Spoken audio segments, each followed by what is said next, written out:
it would seem that Wayne does not trust the butler for some reason.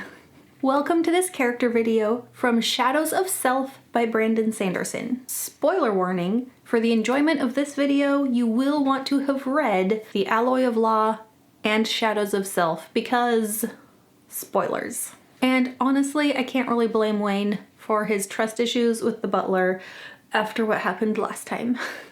Okay, I am going to be very honest from the start of this video. This character video is going to have a lot to say, meaning I will have a lot to say, about the character that I don't think gets as much as they deserve, and that is Steris. I love that I got a Steris pin in the Year of Sanderson swag boxes. It is so super cute. I am so happy that she got a pin. I do think she deserves this. You know what? I'm gonna wear it for this video. Okay. Part of the reason that I feel so for Steris is that she is kind of representative of the woman who gets left behind. The woman who sits at home, the woman who doesn't join the hero on his adventures but hears about them later. She kind of reminds me of Eowyn from The Lord of the Rings.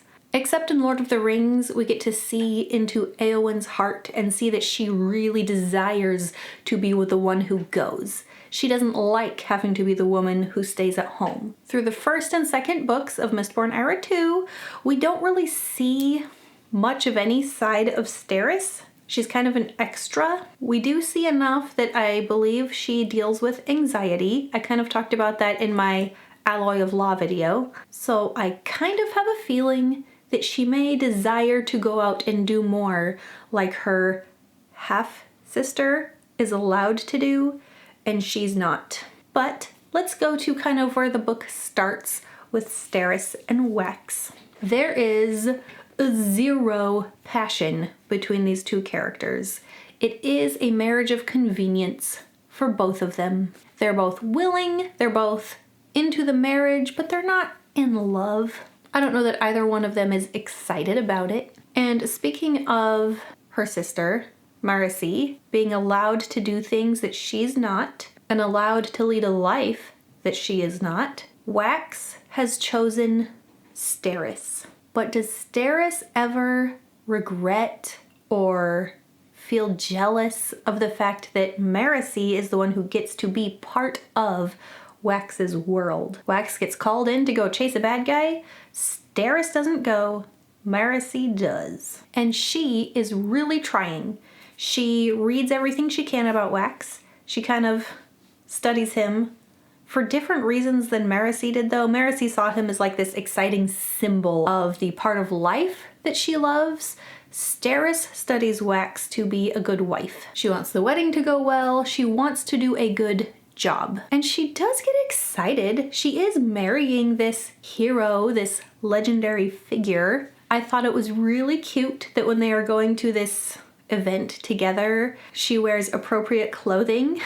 She wore appropriate shoes and undergarments for flying. She was a little excited. She knows that Wax is not really in love with her, but there's probably that little bit of, I don't know, pride maybe of this legendary hero is marrying me and I'm the one that he's going to lift up and fly with. So while other women might kind of side-eye her and go, oh, poor awkward Steris, they can also look at her a little jealously and go, ugh, I wish he would pick me up and fly with me. She also is really good at putting Wax's needs above her own, and this party is a good example of that. She is a planner.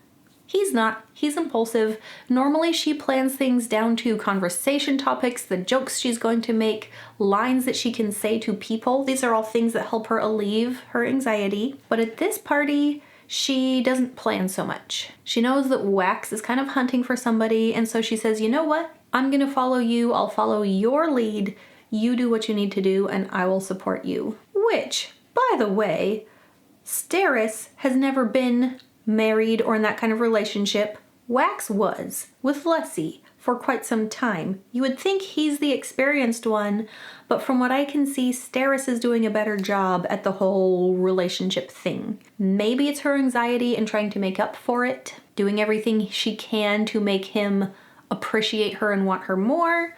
I don't see it so much as that.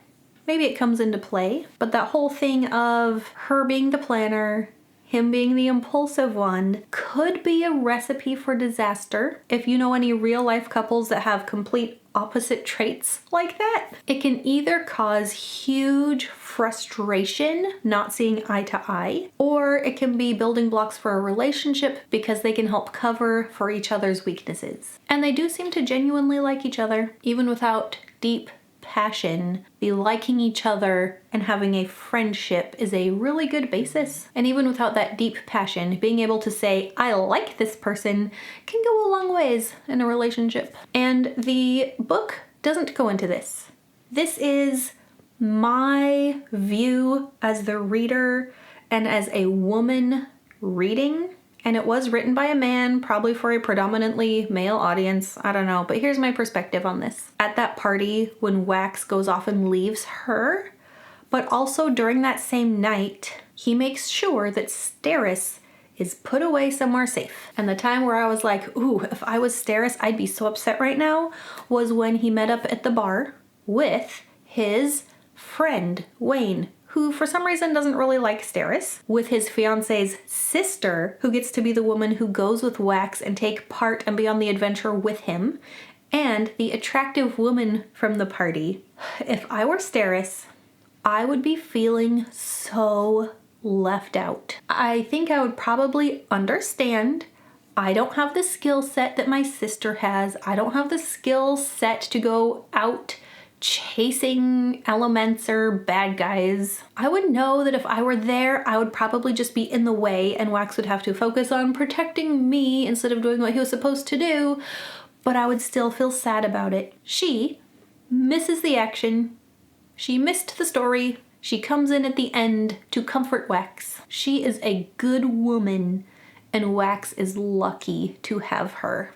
And since this is a character video, I have a couple of short notes for Wax and Wayne. The main thing I noticed about Wayne in this book is that we get a little better glimpse of his past trauma.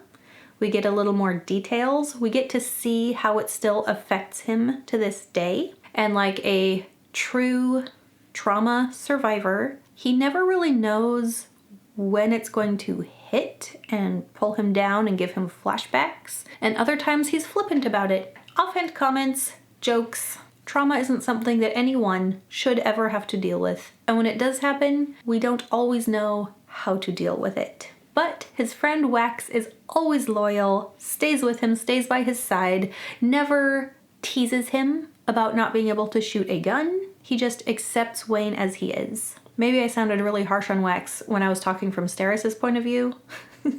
But Wax is a good friend to Wayne. He really is. And the big thing with Wax, I don't think we got a ton of character development for Wax in the second book. We really just see him being himself. He is so competent. He is good at what he does, and we get to see him being good at what he does. But the whole thing with Lessie and the Candra